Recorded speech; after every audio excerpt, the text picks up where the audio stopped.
Thank you for joining this presentation at the 2023 NASBITE Annual Conference. My name is Marshall Girtman, and I handle both domestic and international sales for Special Mine Services. We are a small business that is a manufacturer of industrial electrical connectors, primarily used in the mining and underground construction industries. If you're not sure what I mean by that, think about the ends of an extension cord, only magnify it to a much larger scale. That is our primary business. Over the past 3 years, we have dedicated a lot of time and resources to international expansion. Today, I will be sharing some of what we have learned and implemented in order to succeed in our international growth. In her book, Exporting, Laurel Delaney asserts, the essential element needed to be successful exporting is readiness. The rest is mechanics and know-how. As an example, our company has sold domestically in the United States as well as exported to Canada for over 30 years. However, when the COVID pandemic hit, we realized it was important to develop other international markets. The problem was we didn't know where to begin or how to do it. We had occasionally received random inquiries from other markets, but we didn't pursue them because we didn't have a plan in place. As a result, we devoted a lot of time to learn how to properly expand into international markets. This was a steep learning curve with a ton of information, but the ROI is definitely worth the investment. Before any company can successfully export their products or services, they have to perform some analysis and develop a plan to export.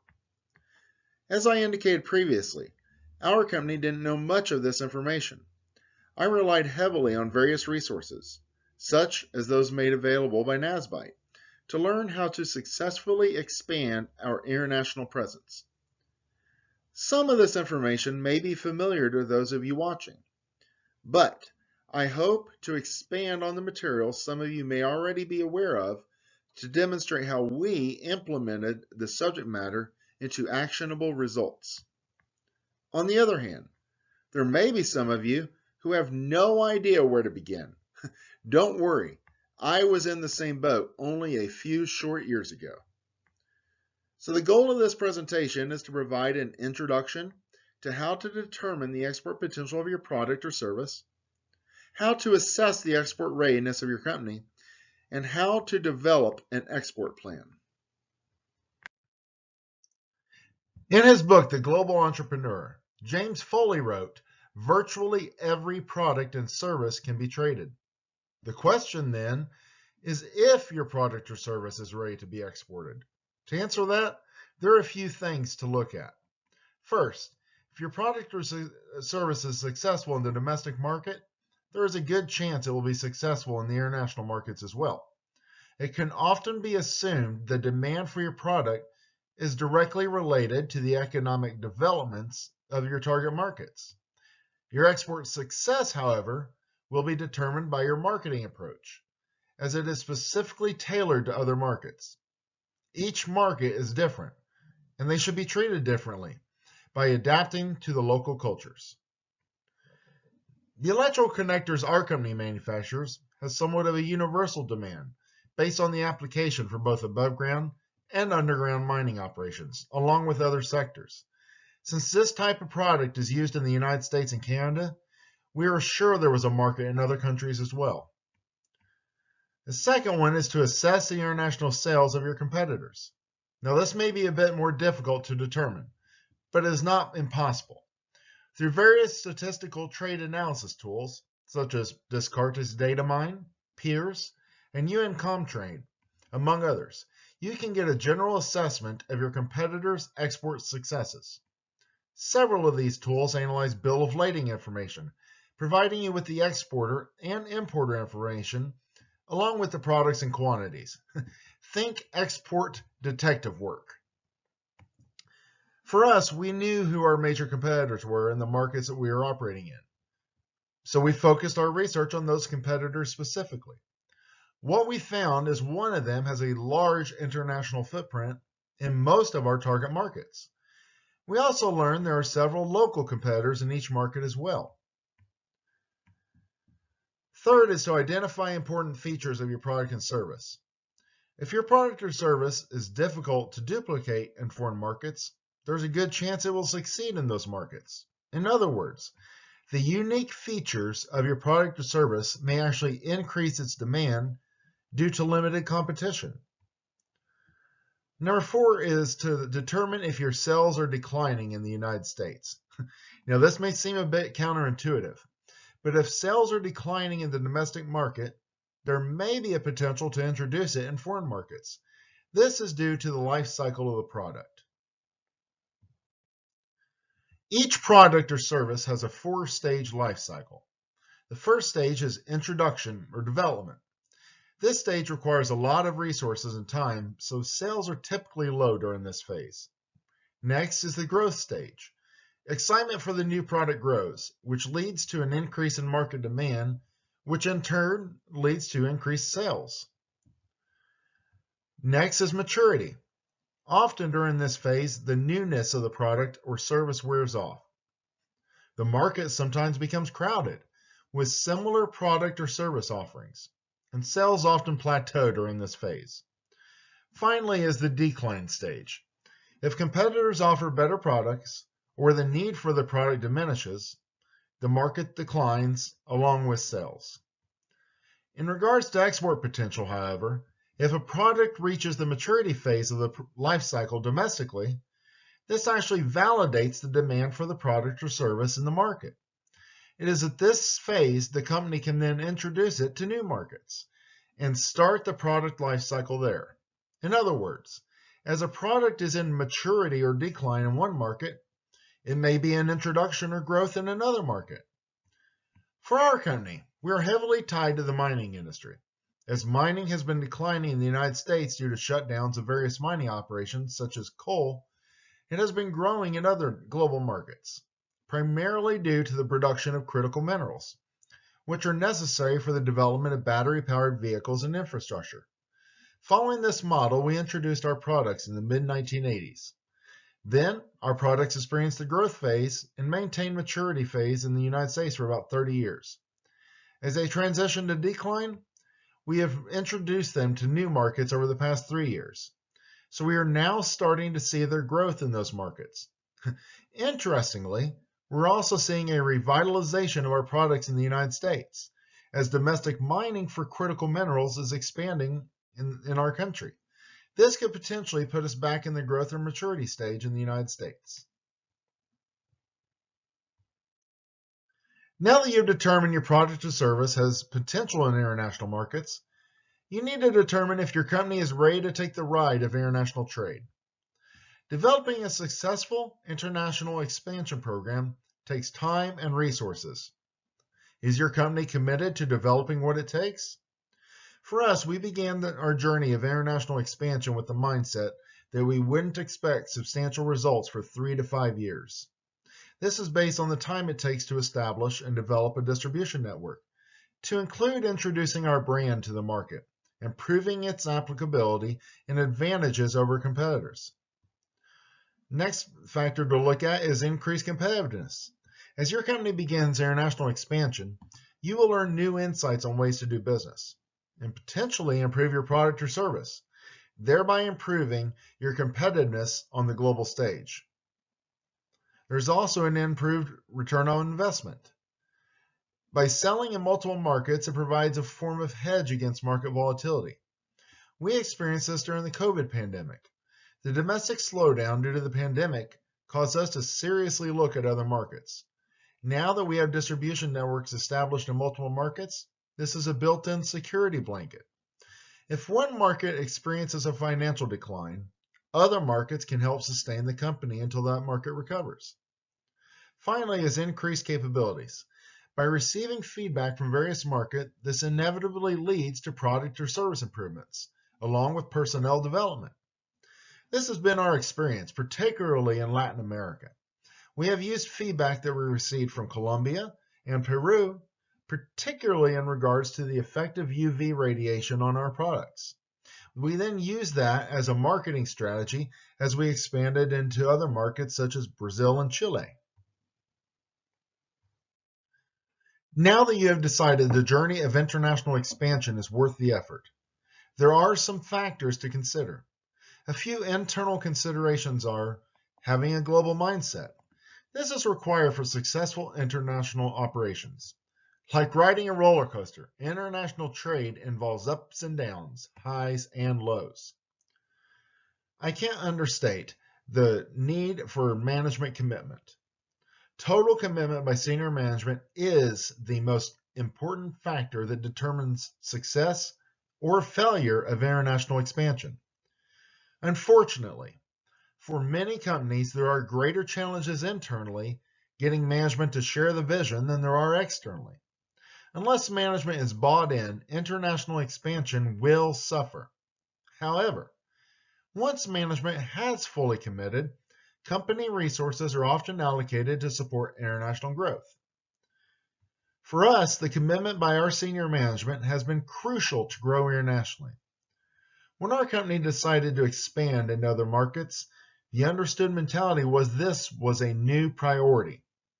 As such, time and resources have been allocated to support it, and we have now started to see the fruit of some of our labors. Another consideration is the company commitment. Due to the varying processes and requirements associated with international trade, staff must be able to learn new procedures and implement new documentation. For example, the shipping department may face export license requirements and the use of Incoterms, and the finance department might have to use new tools such as letters of credit. This steep learning curve is what we experienced as we started the process of expanding to other international markets. Within a few years, we developed distribution agreements. We revised our shipping documents, and we developed an export compliance program, among many other things. What about funding? Does your company have the necessary capital to invest in exporting? This may take the form of a variety of considerations, such as new production equipment, legal fees for developing distribution agreements, as well as trademarks and export compliance.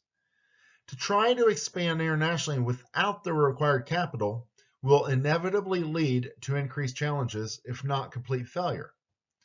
Each investment, however, must be analyzed in regards to the forecasted ROI.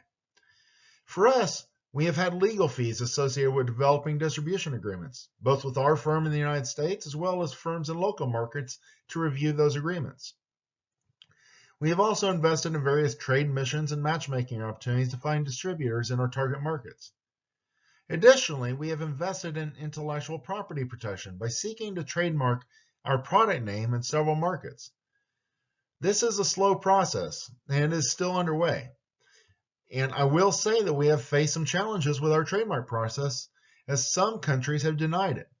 We subsequently have appealed their decisions, which means that we incurred additional legal fees. Finally, does your company have the capacity to increase production to meet market demands for new international markets? Keep in mind there may be specific product and labeling requirements depending on the market. Our company has recently purchased land to build a new production facility in order to accommodate increased production demands. However, I believe this is actually a good problem to have. In addition to factors inherent to your company, there are a number of factors outside your company that affect your readiness to successfully export your products. There are a number of risks associated with international trade, to include political, commercial, economic, and environmental risks. As an example, a political risk happened to us last year. We had successfully signed a distributor in Peru in 2021, and we were starting to gain traction in introducing our products to the market. However, in 2022, there was a large protest at the Los Bambas copper mine in Peru.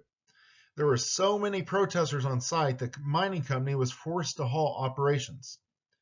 As word spread throughout the country, this led to other protests, which effectively stopped copper production for a long time. This was coupled with the changing political party in the Peruvian elections last summer, which enacted several restrictions on the mining industry. As a result, the growth of our product in Peru has been greatly slowed.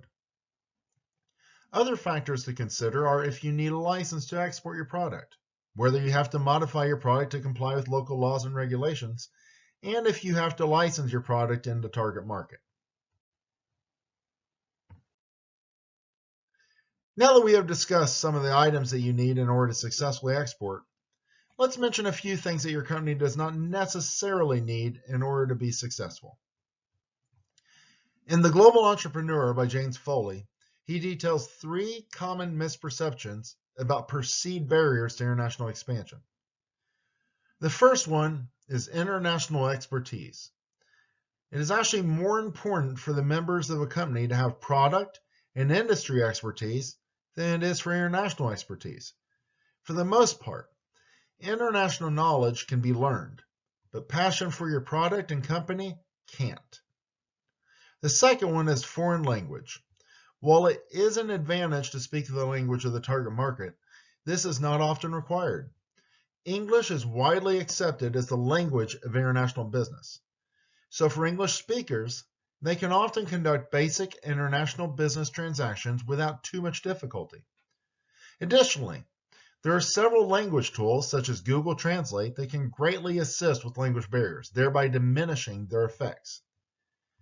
As we have expanded into Mexico and Latin America, I have used translators several times during virtual meetings and virtual trade shows, as well as in-person site visits. In fact, here is an image from a South American virtual trade show that we participated in back in 2021 through AmCham Colombia, in which we successfully used a translator to bridge this language barrier. Additionally, I have been trying to relearn all the Spanish I forgot after high school. Unfortunately, it doesn't seem as easy to learn it now as it was back then. Finally is the need to travel. One of the things we all learned through the COVID pandemic was how to effectively conduct video conferences. In fact, NASBITE conducted their annual conference completely virtual last year. While video meetings do not replicate fully face-to-face meetings with potential customers and buyers in foreign markets, they are a critically valuable tool to conduct virtual meetings. In fact, through the past 3 years, I have been able to secure distribution agreements in 5 new markets, almost exclusively through the use of virtual meetings. Now that you have realized there is potential for your product or service in foreign markets, and you have determined your company is ready to export, it is time to develop a formal export plan. Of course, you don't have to develop a formal plan to export to foreign markets, but the risks of miscalculations far outweigh the resources needed to develop one. The first thing to keep in mind is to keep it simple. The KISS acronym goes back to my days in the Army. Basically, the export plan should be easy enough for everyone involved to understand without being so cumbersome that it is confusing. Additionally, it is better to establish realistic goals and timelines rather than creating an unattainable plan.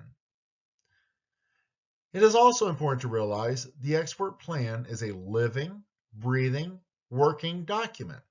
It will change as objectives are modified and goals are met throughout the process. Since information and experience continually changes and develops, your export plan should reflect this. Also, make sure to tailor the plan to your company's specific culture, needs, and goals. If you do a quick Google search, you will realize there are several templates for creating an export plan. But to be successful, you should tailor it to your specific needs in order to achieve realistic results. For example, you don't want to develop a plan in which you will establish international sales on every continent within the next 6 months. Unless, of course, that is realistically possible. Before you develop your export plan, there are several questions to consider which will help you formulate your plan. Many of them you would have already addressed as you analyzed your product or service, as well as your company and external considerations. This process may be labor intensive, but the return on investment is definitely worth it. The first question to consider is which products you're going to select for your export development.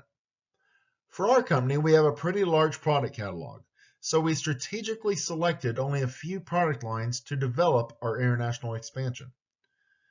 The second question is if an export license is required. Most products are classified as EAR 99, according to the Export Administration Regulations. This means they don't need an export license. However, there are several products that are classified as dual use, meaning they have both commercial and military applications, so these do require a license to export. It is better to know this up front before you actually start exporting your goods. The third question are which countries you're going to target for your sales. For us, we focused our search primarily on countries that have a large mining sector, since that is our target market for our goods. Number 5 are what are the special challenges? Some examples are other competition, cultural differences, import and export controls, and what strategy will you develop to address each of these specific challenges? Next, you have to determine how to price your products. If you don't consider this carefully, you may actually price your products and services so that they aren't competitive in your target markets. Operational issues must also be considered. These tie directly to the internal assessment of your company. After determining your operational steps, what will be your time frame to implement each step of the plan? Remember, this should be realistic. To implement the plan, who will be involved with its implementation? And what company resources will be required? The resources must be analyzed as both financial and time requirements for each element of the plan. The last point is critical. How will the results be evaluated and used to modify the plan? Without a method of evaluating the plan, it will be impossible to determine if strategic goals are actually met. One key question is how to determine which markets are the best for your product and best for your business. To determine this, there are several methods and tools. If you attended my session at the conference last year, I went into depth into a number of these. There are also other sessions this year that cover some of these methods. So if you need more information, I encourage you to attend those sessions as well. However, as an overview, here are the 4 primary tools that I use to conduct market research for our company. Trade Stats analyzes annual U.S. good export and import data. This is based on data collected by the U.S. Census Bureau. This analysis provides a general direction for our target markets, since it focuses on the 4-digit HS code. The Market Diversification Tool is the primary tool we use for our market research. This tool helped identify potential new export markets using our current trade patterns. Based on the products we export and the markets we currently export to, this tool uses an algorithm to rank potential markets that we may want to consider as future export markets. We also used Wiser Trade Reports. We use this as a verification to the data that was produced by Trade Stats, as well as the Market Diversification Tool. We use these reports to primarily identify which countries import our products, the size of the import market for our products, country by country, which import markets are growing the fastest, and which are declining. Finally, I use the Ease of Doing Business score. The Ease of Doing Business score is a measurement established through 41 indicators for 10 doing business topics. This score ranks the ease of which business can be conducted in various markets. Please note, the Ease of Doing Business was actually discontinued by the World Bank in 2021. They are currently developing a new approach to assess the business and investment climates globally. However, if you dig enough, you can still find the 2020 scores online. Although these are a bit dated at this point, they can still give you a good idea about the market climates. Through an analysis of the data produced by these tools and resources, we noticed several markets overlapping on each report as having a strong potential for our products. By analyzing these markets, we were able to determine our target markets. Now that you have spent the necessary time preparing to develop your plan, it's time to formalize it. Keep in mind, your plan should be tailored to your specific company's needs. The plan that I developed for our company included the following 21 sections.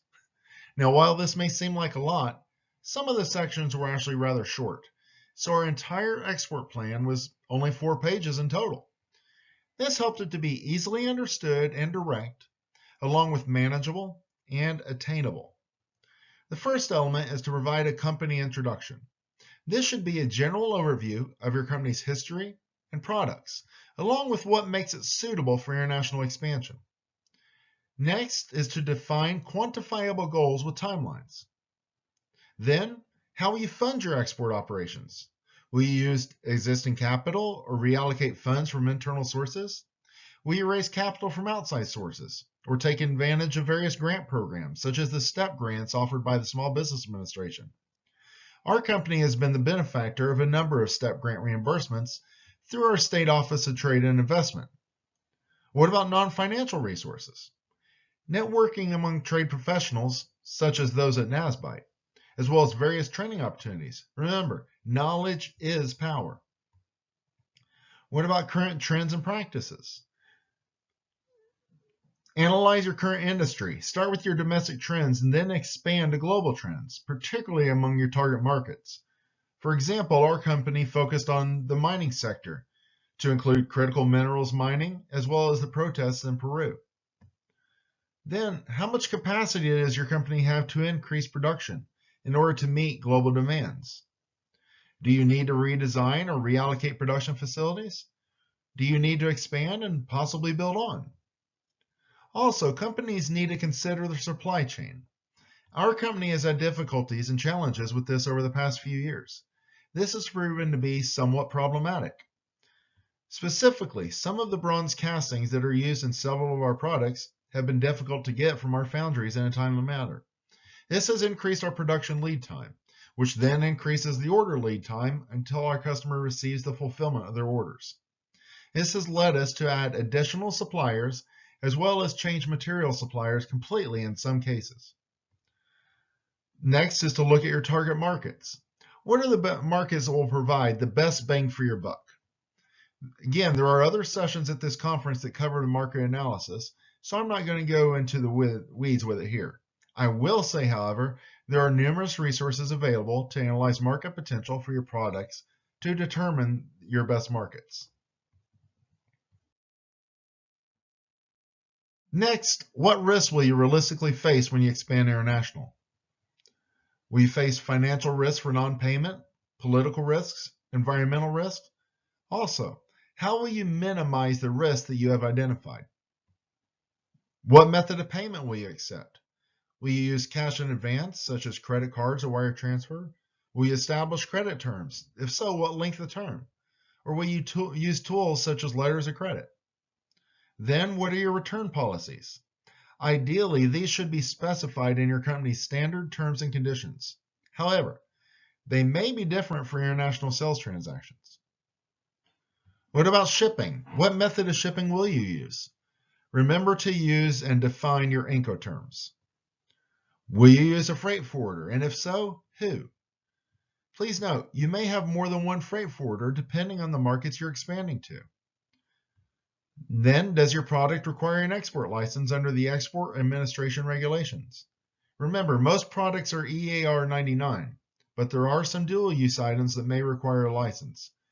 Again, it is better to know up front and plan for this than ignore it and be surprised later.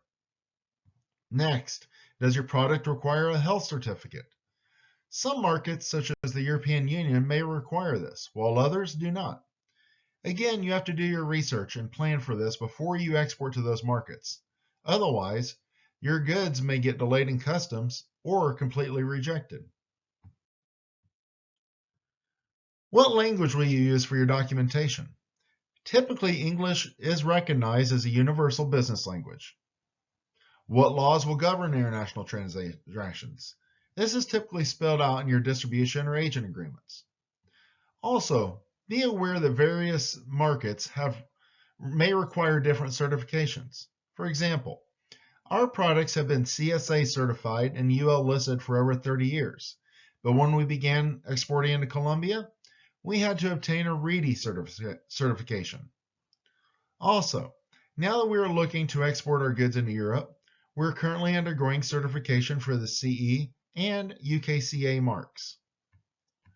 What are the harmonized codes for each product you intend to export? You will need to know this for your customs requirements. Do you have intellectual property? If so, how do you intend on protecting it? Common protections include trademarks, patents, copyrights. What export documents will you need? This will depend on your target markets. Typical export documents include commercial invoices, bills of lading, certificates of origin, among others. Then, how will you price your products for international trade? Keep in mind there will likely be taxes and duties added to determine the landing cost, so it is imperative that you factor those in. Otherwise, you may miss out on important sales in your target market. There are various pricing strategies to determine how to price your goods for international transactions, but you have to determine what is best for your company. What marketing tactics will you use? What does your marketing strategy look like? Will you maintain a global website? Will you have a localized site for each market? Will you translate marketing materials into the foreign language? What about material specifications? Finally, you need to develop a detailed action plan. Here's an example of part of the first export plan that I developed for our company. In it, I assigned tasks by priority. I specified the objective, assigned the task along with who would complete that task, what resources to use, what was the timeline of completion, and an evaluation of success. Basically, this defines the why, what, who, how, and when. Now that we've covered how to develop the export plan, I want to share some of the primary resources I have used to develop our company's export plan. I recommend using these as a starting point. As I mentioned earlier, we're starting to see the fruit of some of our labor. By developing a plan to export and following our export plan, we have been able to establish distribution agreements in 5 new markets within less than 3 years.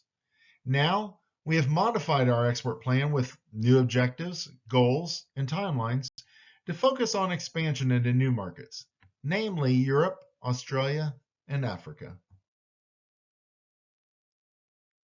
Thank you for your time. Again, my name is Marshall Girtman, and feel free to email me or call me should you have any questions. Thank you.